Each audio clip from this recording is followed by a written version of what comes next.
We've been fighting a long time, and we have all lost so very much, so many loved ones gone. But you are not alone. There are pockets of resistance all around the planet. We are at the brink. You have no idea how important you are. If you're listening to this, you are the resistance.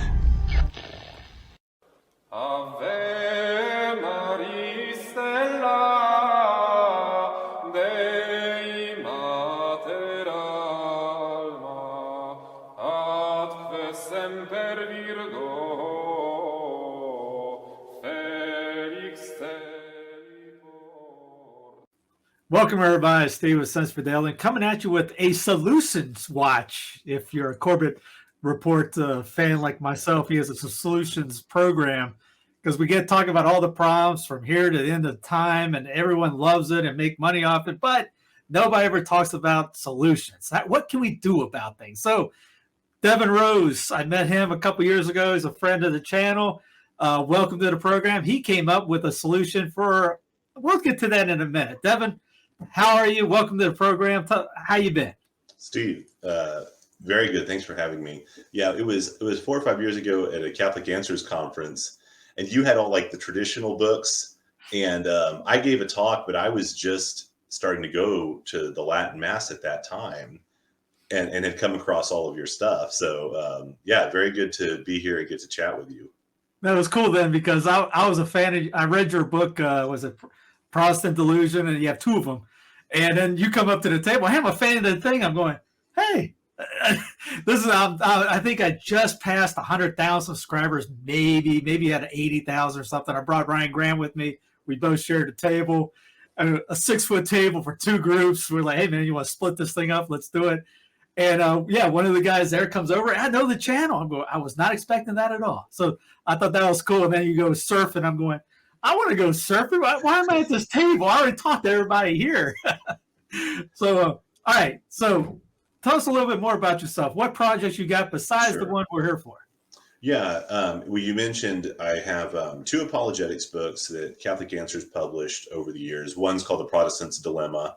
The other one's called Navigating the Tiber. This is basically your standard Protestant apologetics that Catholic Answers does really well. And then the other thing I have is I have a novena mobile app and website called Pray Catholic Novenas. So it's a mobile app that helps you to pray novenas. And then the last thing is Lionheart Catholic, which is 2 books, and it's basically how can you get prepared both spiritually and naturally for the dark times that we're living in. Yeah, and you had the Pray Catholic Novenas website up right there. That's it. So it's CatholicNovenaApp.com, or just search for it. And this is the website where I have all the novenas, and then you can get the mobile app. And then Lionheart Catholic, you can get the books from there. I sell those 2 books at cost, and there is a membership that people can join if basically they want to, talk about how can we survive as Catholics during these dark times. Of course, maybe we don't survive and we all, meet our Lord sooner rather than later, which is also one way to work this out. I tell people, go to confession. You never know when you'll get nuked. That's right. And we're working toward that, as a country. We're doing a pretty good job. And the final one is member drive. So everyone, their brothers heard about GoFundMe taking away people, refunding, blocking people's fundraisers, things of that nature. I can't remember who else was doing that, was denying people. GoFundMe was the main one. And everyone writes me also on top of it. You probably get the same thing. Where can I go? What can I do? I mean, PayPal's doing this. Patreon's canceling people. Everyone, their brother's canceling somebody. I know some guys that are making, Catholic emails. We got Spiritus TV. There's a Catholic alternative for YouTube. Everyone's making alternatives, but this is an alternative for fundraising. So GoFundMe and others here. What made you guys come up with this besides maybe that's the softball? Hey, duh, you just said it. But what made you really go, hey, we need to create something to combat what's going on? Yeah, great question. And my co-founder, Ryan Henice, who may be joining us, may not, I'm not sure if he can make it. He has a lot of history in working on donation platforms. So we see what's happening out there, and man, even taking donations or someone contributing to your cause, you could get blocked, canceled, etc. And so we thought, can we come up with a donation platform where you, you're not going to be canceled? And I'll share more about that whole GoFundMe history here in a sec. But also that was very affordable. So it's low cost so that most of the donations are going to you and not to this other platform. So that was the initial genesis for Member Drive. And so Member Drive, it is an online donation platform. Competitors would be GoFundMe, GiveSendGo, DonorBox, Give Central. A lot of different parishes, Catholic organizations use these other donation platforms, many of which are quite good. And so we're trying to build a little bit better of a mousetrap, but also be very favorable toward Catholic churches, dioceses, nonprofits. You can use it as an individual, like GoFundMe, but it does require an extra step. So before I get to that, let's maybe talk about GoFundMe and what they did. Do you want to start there, Steve, if I mention that? Yeah, go ahead. Okay, so some of y'all probably heard about the Canadian trucker protest that happened.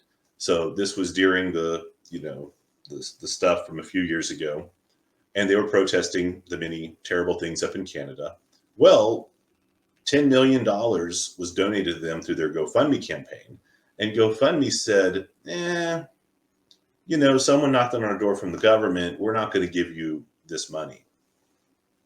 And then GoFundMe said, you know what? We're going to actually choose a different group of our choice and give the money to them instead.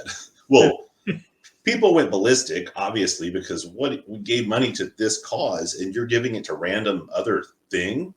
And so eventually GoFundMe caved to the pressure and they gave back. They refunded the $10 million to the people who donated, which was better than what they were going to do. So right there, then you saw that GoFundMe could do this and would do this, and that was very disturbing to a lot of people. One way they're able to do it, and this gets to where with Member Drive, there's an extra step you have to take. Namely, you would currently set up a Stripe account. Okay, so a Stripe account, Stripe handles a lot of credit card processing, bank processing under the hood. Well, what Member Drive does is we never take custody of your money. So someone donates to you. We've just set it up where it automatically then goes into your Stripe account. And then you have it set up where that Stripe account transfers to your bank. With GoFundMe, they're holding your donations. And then you set up, the connection with your bank, but then they choose whether they're going to let you take that money and go, into your bank account. So there's that extra step in there that gives them the opportunity to basically block the funds. Does that make sense? Right. So, right. So one then of the features we wanted right away with Member Drive is we don't touch those funds. They go to you. One of the other things too that you'll see with GoFundMe, it's very attractive because GoFundMe for individual campaigns, let's say someone's medical bills, charges 0%. Okay, well, 0% is as cheap as you can get, right? But as you may have seen, what they'll do is they say, hey, but please send us a tip. And that tip is a little slider. It's almost like Instacart or one of these food deliveries. It defaults to 10, 15% of a tip. So people then feel like, your donors feel like almost guilted or obligated. Oh, well, I better tip, to keep that platform going. They end up paying a much higher percentage. So in comparison, Member Drive takes a 1% fee. That's what goes to the company. Well, people then on average, tip 5% or some number. And then your donors are ended up giving more money to this donation platform, one which is even hostile to, a lot of our values. You can't go anywhere anymore without somebody wanting a tip. Domino's, you go up there, hey, give me a tip for what? Manning the cash register? So everyone's trying to get more.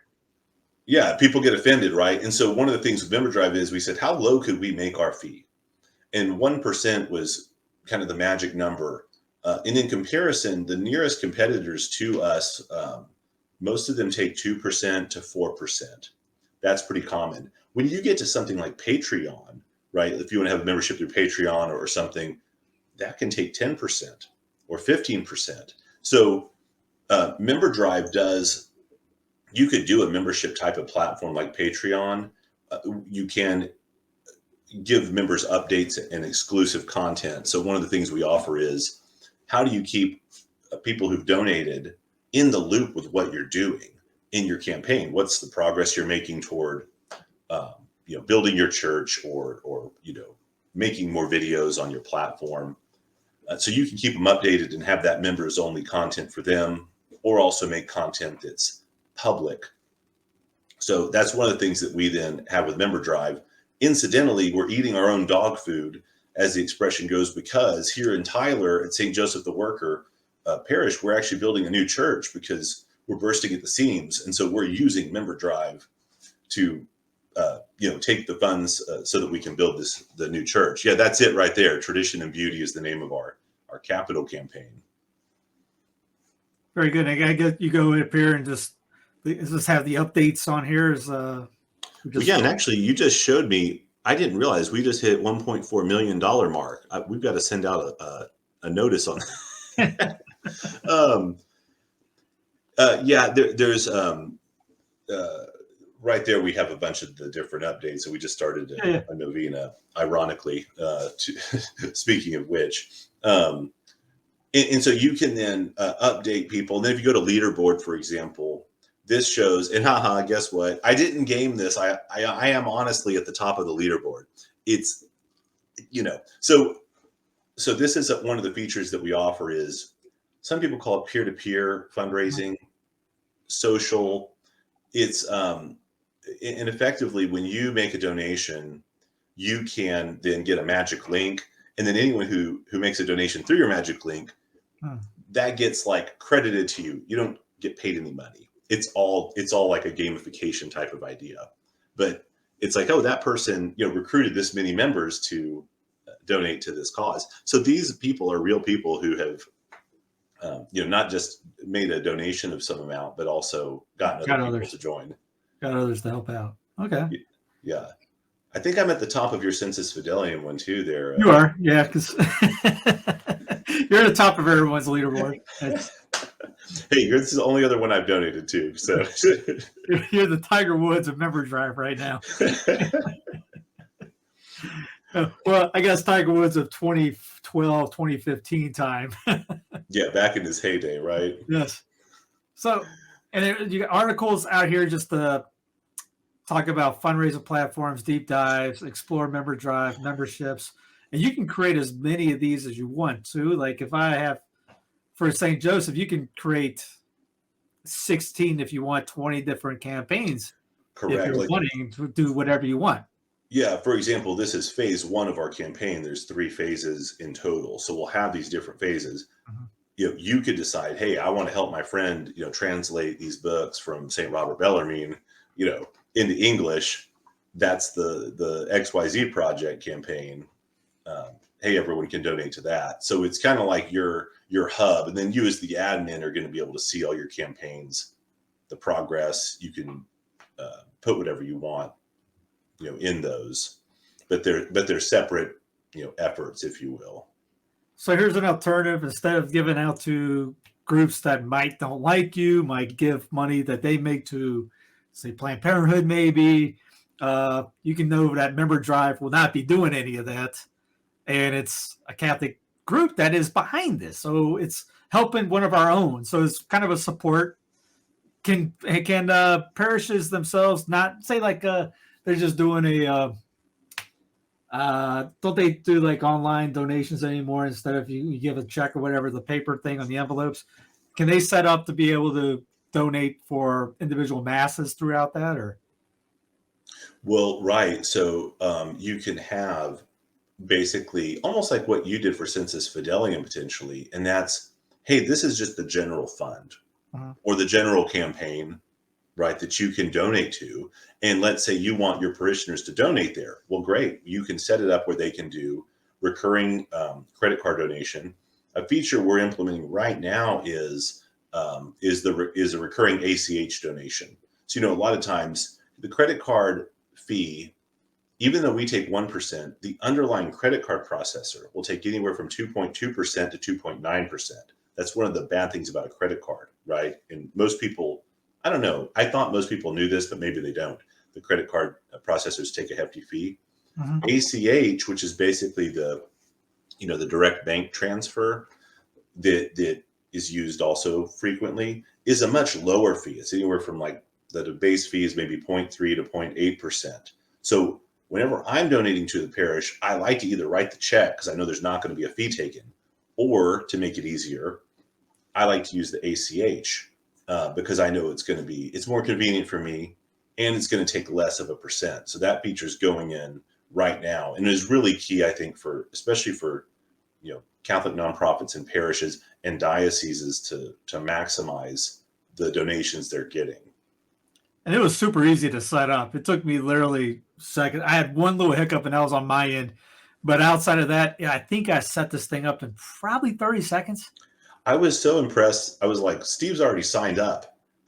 He's already got a campaign. This guy's rolling. But I don't know, Steve. You might have. I think that some people already have a Stripe account. A lot of organizations already do. But for some people, like if you want to raise money for your friend's, hospital bill, I don't know. Do you think setting up a Stripe account is a big obstacle there? Man, a buddy of mine told me to set it up years ago, and I did, and I don't remember it being a big headache. I thought it was kind of easy from what I understand, and it's still to navigate right now. If someone asks me, hey, I need to cancel this, I can look up and find who it is and cancel, and I can see the history of whoever donated, if there was $1 or a quarter or whatever, $5. I thought it was rather easy, and compared to everything else, it's more of a credit card system anyways, instead of, I know it's still digital, but everything we're talking about is digital. We're online. This is online giving. I thought Stripe was easy and very self-explanatory to put together and set up, and connect it right to your bank account, etc. And there is, and I also set one up because we needed one for another purpose. We were like, actually, we set up an Epiphany Ball this past year, and the online ticket system we used, you needed to have a Stripe account to connect to it, so that whoever bought tickets, it could go to you. Maybe that's not a big obstacle for people.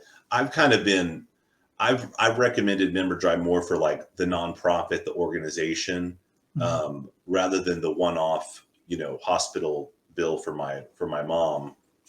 But it certainly can be used that way if you're willing to take that extra step of setting up the Stripe account. I will say too, there is still a weakness in using Stripe, or in using, JP Morgan Chase has like WePay. Yeah. These companies themselves can still cancel people. Stripe has canceled some people. I think WePay canceled one of these big actors or musicians recently. I didn't follow it, but he said something, and they said, well, we're booting this guy. And so until we as Catholics have, I don't know, an entire banking infrastructure ourselves, something. And I know that there's some people who are trying to make like Patriot banks or that type of thing. Then there's no way around the weak spot of, what if the government just says, we're going after you? Yeah. Right. Yeah. Well, guess what? Unless you move out of that country, and even if you do, they can get you. In other words, if digital currency comes in, which it is, all of this is buff anyways. We're not going to be able to get around it unless we cut the internet, go back to Amish, in a sense, Amish ways of bartering, trading, things like this. So when we get to CBDC, which is coming, it don't matter if Devin comes up with his own credit card system, I come up with a new platform, it's over. But till now to then, this is, a platform. You're not going to get kicked off the platform now. At least Stripe hasn't, in the big news wise, they didn't do that to, people in Brazil or up in Canada. They see, Yeah, you're worried Right. about Patreon and those other guys that are currently Right. doing it. So yeah, the Yeah, platform's not going to kick you. exactly. Yeah, and we should have talked about this ahead of time, so I didn't step on any toes. But we'll just go for it. On the platform too, we're also just about set up to accept Bitcoin. Okay, so that's coming very shortly. Bitcoin, as y'all probably know, is not a panacea either. Bitcoin is easily tracked, but Bitcoin, of course, because you have self custody of your funds, and if you donate on the platform, it uses something called BTC Pay Server, which means the Bitcoin will never go to us. It goes directly into your own, private wallet that you've set up, and only you have those keys. So I view Bitcoin as a good, not a total solution, but also as a good option to use. If and when the government rolls out the big central bank digital currency, will Bitcoin be regulated and controlled by them as much as they can? I have no doubt that it will be. We'll worry about that when we get to that. Right. Worry about that when we get to that. Problems then. And I still have hopes too that we as people can, resist, overcome, convince, whatever, to avoid that digital tyranny that so many of the people who seem to be in charge of the world want to, bring about. So I don't want to go too much off into. I got plenty on Clown Planet on this stuff, but it was just one of those, like you were talking about, that until we get that system, nothing's perfect. And yeah, nothing is perfect, but at least the platform on this, Devin's not going to kick you out unless maybe someone's coming out, hey, we're raising money for abortion right here. Yeah, you're going to get booted for that one. I mean, right. Yeah, and that's honestly one of the things. I did this recently. I went on GoFundMe and was just like, who's on their homepage? Who would my campaign be next to? And there was a bunch of woke, stuff that was just diabolical. Basically, it's like, okay, that's what they're featuring, right, front and center on their page. I don't know if it's on there now, but that's what they had. And right, so you're basically supporting that, and by the way, 6 years ago, my daughter got leukemia. A Catholic friend set up a GoFundMe, right? This was kind of before any of this. We didn't realize all this was going on very well. At least I didn't. And he set up a GoFundMe. People donated. It was very generous. It helped to pay the bills for the medical treatment. So that was a useful service. And at the time, GoFundMe was kind of the only game in town, right? It was very unique that they offered that. But now, though, guess what? We do have another option, another solution. And by the way, I also follow James Corbett of Corbett Report and get his Solutions Watch, videos. Yeah. One guy told me, so you must watch them all. It's almost someone asked me, hey, what kind of podcast you watch? I go, it ain't Catholic. And you know what? That's an interesting thing about talking about solutions and about member drive here, because hey Ryan, hello. This is my co-founder Ryan and I, Steve and Census Fidelium. Ryan, hi, Steve. Thank you. And I'm very sorry to jump in late. I didn't forget I had an all hands meeting at my day job. So you're fine. Not a problem. Yeah. No, Ryan, I already told them all about it. So everyone's on board. Everyone's excited about using Member Drive. It's like, boom, done deal. Yeah, thank you all for coming on. We'll talk to you guys later. Have a great one. No, just kidding. Ryan. That was easy. All right. Good deal. Tell us why was this of interest for you? Yeah, well, I mean, I've been working with nonprofits for years and years. I grew up as a missionary kid. My parents were evangelical missionaries in Haiti, as were my grandparents. And so our missionary experience goes far back. And growing up as a missionary kid, I was always exposed to fundraising, and my parents would drag me along when they would go and visit churches. And I never really enjoyed fundraising, but I got to know the technical side of it. And when I became a computer programmer, one of the first things I worked on was a fundraising app. Actually, it was a missionary app. It was called missionboard.com. And that was it was a fun project, but I found out pretty quickly missionaries don't really like to pay for software. Yeah. But I developed a program called Donor Tools, which was pretty successful, and ended up selling that to my partners several years ago. And since then, I've worked on a number of other fundraising and nonprofit apps.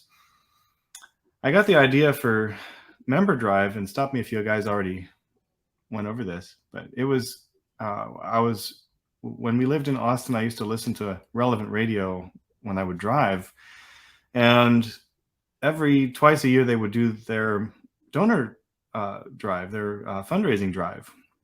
And I got this idea, wouldn't it be, I donated to their member campaign, and I thought it would be so great if there was a way that I, as a donor, could go on and just see my fundraising status. How much have I donated, download my reports, that sort of thing for taxes. And there wasn't, as far as I know, there isn't any way to do that. So I started thinking about Member Drive as a fundraising tool for radio stations specifically. But the more I thought about it, the more I thought, gosh, this could be really useful for anybody who does fundraising. And I realized that this is something that's got legs. Then we went back to Haiti, and so in what year was that? 2020, right? 2021. We decided to take an extended mission trip to Haiti, and so the organization that we went with asked us to use Member Drive, and they set up a campaign, and we created this really cool tool where people could track who had recruited the different donors. And so Sean, the guy who was in charge of fundraising for our organization, he would do these shows on Facebook Live, and he would stream himself performing music, and then people would donate. He would make appeals, and people would donate through the website, and people could see who had recruited who and who the top fundraisers were through Member Drive. And it was a really fun way to recruit. It was a fun way to do fundraising. And that was when I decided, this thing is something that we need to build out. So we started building out Member Drive as kind of a general purpose fundraising tool for everybody who does fundraising. Then, last year I brought Devin on because I wanted to take this to the next level, and was give it more power than what I've got myself. So Devin has been working with me, and we've been building out new features and working on the marketing side. So that's where we are today, and very pleased that some folks are getting some excellent value out of it at this point.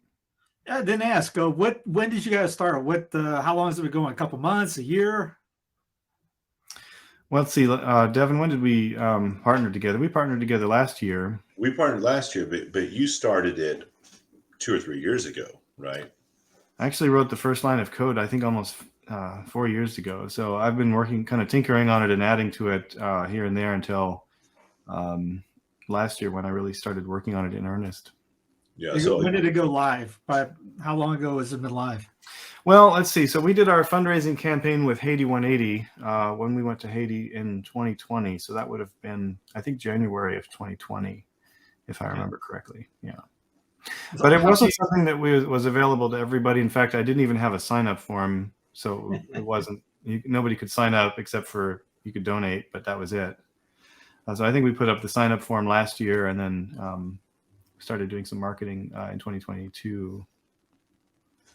What kind of features are coming down the pipe? I mean, we saw the little list down below. Is anything besides Bitcoin coming down in the future? Bitcoin is all that really matters. Yes, we have pledges. We have released a pledge feature, but it's pretty basic. So we are now working on pledge payments. We have ACH. Currently, you can give with credit cards, but we want to be able to give with checking accounts and savings accounts, so you can hook up your ACH and have recurring ACH payments. Pledge payments, which means that if you make a pledge, you can set up a recurring pledge payment and have your pledge paid automatically every month, so you don't have to drop something in the offering basket or or remember to go up on the website and pay your pledge. That'll happen automatically. And then, of course, Bitcoin. And we have some other features that we kind of have talked about for the future, including, I think, one of the ones I'm most excited about is publishing.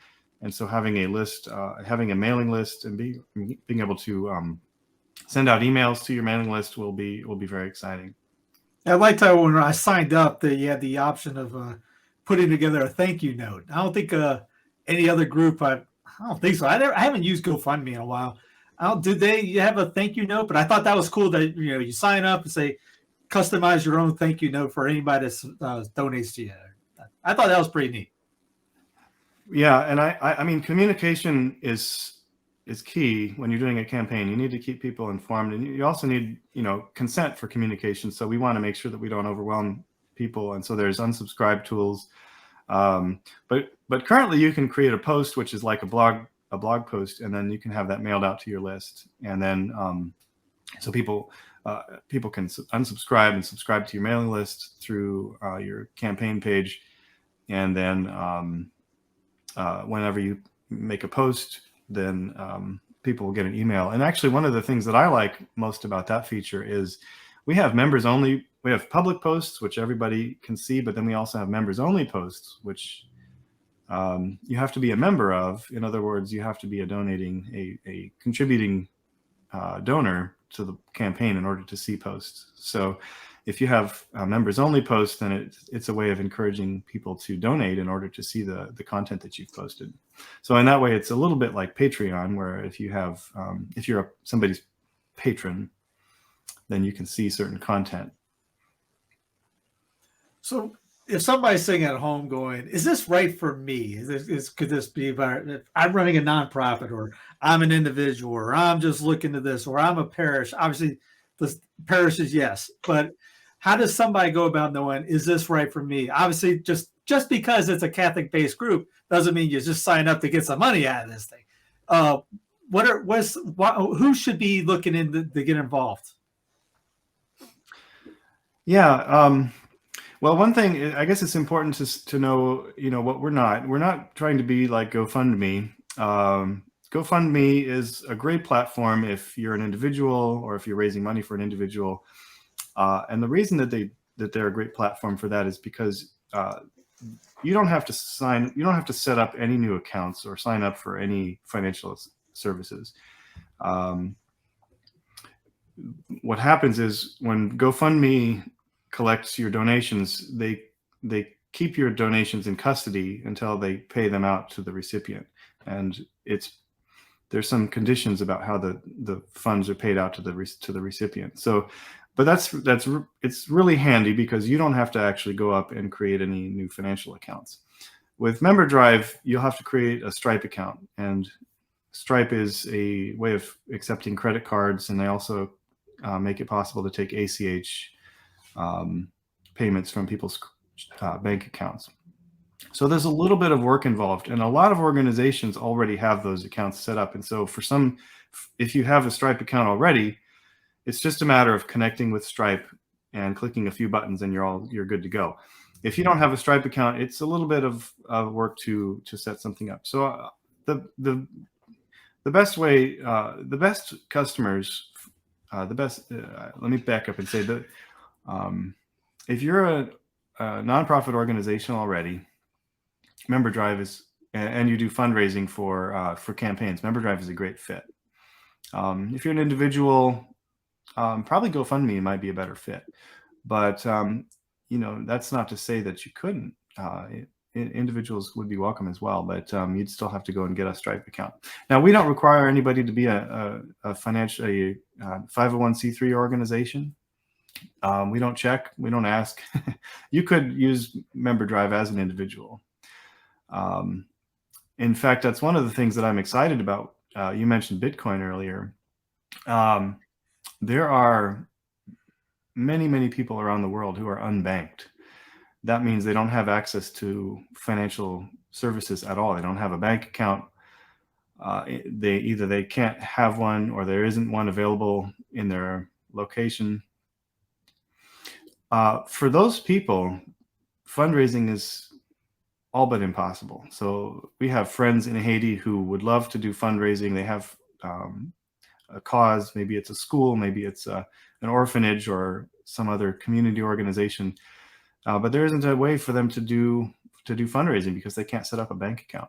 For people like that, Bitcoin would enable them to do fundraising without requiring them to sign up for anything, for a bank account. So my vision for Member Drive is that anybody around the world who has an idea for a cause can go set up a Member Drive account, create a Bitcoin wallet, or connect your Stripe account if you have one, but you don't have to, and start collecting donations from people around the world. And so that's something that's really exciting to me. So for now, nonprofit organizations, someday in the future, I hope to expand to even people outside of the United States and people that are unbanked. Very good. Devin, any final thoughts? Yeah, I mean, as you can see, Ryan is the brains behind the operation. I'm the looks. But yes, the noble vision I also share and am excited about. So thank you for having us on here to get to talk about this. And if you're any readers or watchers or listeners are interested, definitely check it out. Yeah, there's definitely got a help button down here.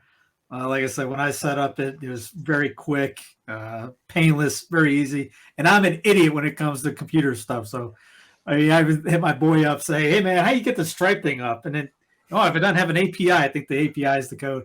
And it was on my end that I had something screwy on my end. So I refreshed it, bam, connected in a second. So yeah, just send them a message, see if you guys can't figure it out. Devin and Ryan can help you out. And yeah, man, no, just great that somebody's doing something. It's great to see action. You see a problem, that's a solution. There's a void. Let's work on something, put our heads together and create something instead of, man, let's just complain about it for the rest of our lives. Gotta have more of this. So Absolutely. no, Ryan, Devin, appreciate you guys. And it links underneath in the show notes. Ryan, any final thoughts? No, I appreciate what you all are doing, and thanks for having us on. It's so great to be able to chat with you and thanks again. No problem. Appreciate you guys. Anyways, again, links for this underneath in the show notes. Check it out. Send it out to your parish. Send it out to your favorite nonprofits, whoever you think be interested, and see if we can get the website moving and grooving a little bit more. Right on. Awesome.